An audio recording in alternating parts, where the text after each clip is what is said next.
Hello मित्रांनो, ॲपलचे co-founder, एक महान बिझनेस मॅग्नेट, एक मोठा मोटिवेटर स्टीव्ह जॉब्स तुम्हाला माहीतच आहेत.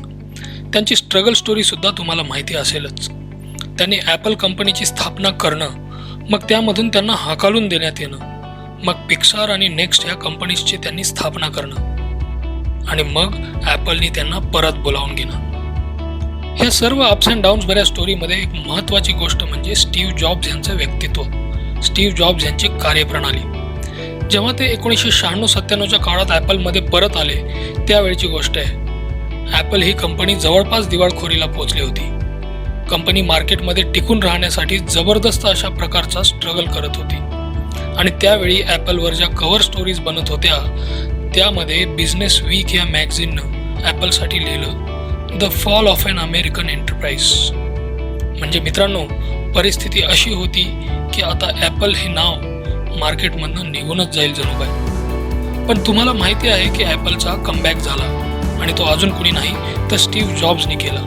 स्टीव्ह जॉब्सनी असं काय केलं बरं? त्यांनी बऱ्याच स्ट्रॅटेजीज वापरल्या आणि त्यातली एक स्ट्रॅटेजी म्हणजे जी मी आज तुम्हाला सांगणार आहे, जी तुमचं जीवन बदलू शकते. स्टीव्ह जॉब्स जेव्हा ॲपलमध्ये परतले त्यांनी बघितलं की ॲपलच्या प्रोडक्ट्स पोर्टफोलिओमध्ये बरीच प्रोडक्ट्स होती, तर फक्त काहीच प्रोडक्ट्स प्रॉफिट कमवत होती.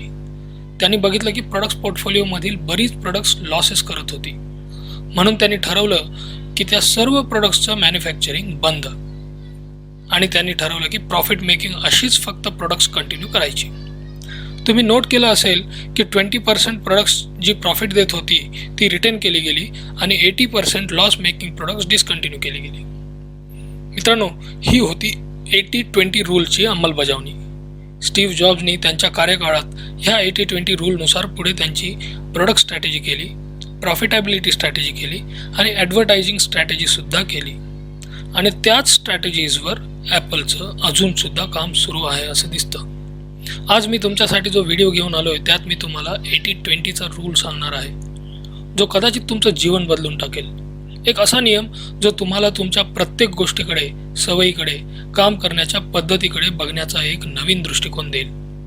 चला तर मग बघूया काय आहे 80-20 रूल.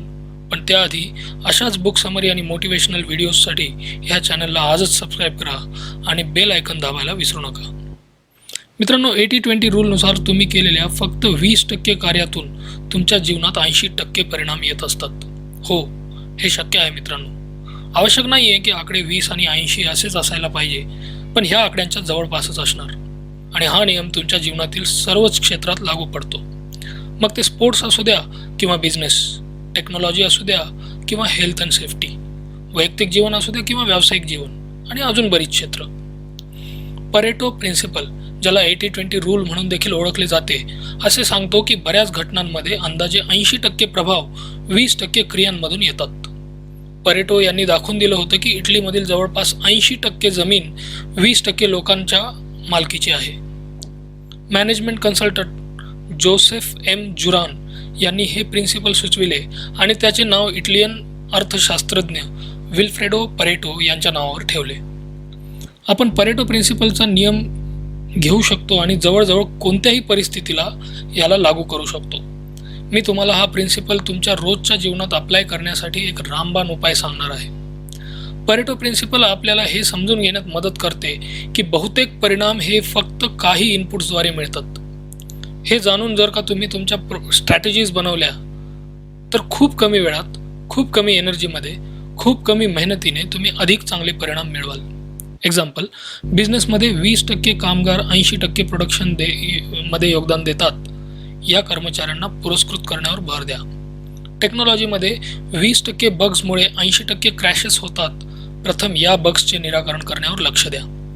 सेल्समध्ये 20% ग्राहकांकडून 80% बिझनेस होतो, या ग्राहकांच्या समाधानावर लक्ष केंद्रित करा. रोजच्या कामात 20% टास्क्समधून 80% प्रोडक्टिव्हिटी मिळते, या 20% टास्ककडे लक्ष अधिक द्या. सिक्युरिटीमध्ये 20% क्रिमिनल्स 80% गुन्हा करतात, आधी या 20%ना पकडा. वेल्थ डिस्ट्रीब्युशनमध्ये तुम्हाला दिसून येईल 80% संपत्ती ही 20% लोकांकडे असते. मित्रांनो, अशी बरीच उदाहरणं देता येतील आणि लक्षात घ्या की प्रत्येक क्षेत्रात हा रूल कमी अधिक प्रमाणात लागू पडतोच. म्हणून आवश्यक आहे की तुम्ही तुमचं 20% ओळखून घ्या. आता तो रामबाण उपाय. मित्रांनो, ह्या प्रिन्सिपलची योग्य अंमलबजावणी करण्याची एक बेस्ट पद्धत म्हणजे तुम्ही तुमची टू डू लिस्ट जेव्हा बनवता तेव्हा तुम्हाला दिसेल की साधारण अशा एका 10 आयटम्सच्या लिस्टमध्ये 2 काम अशी असतील जी तुमच्या 8 कामाच्या किमतीची असणार. तुम्ही सर्वात आधी त्या 2 कामावर लक्ष केंद्रित केलं पाहिजे.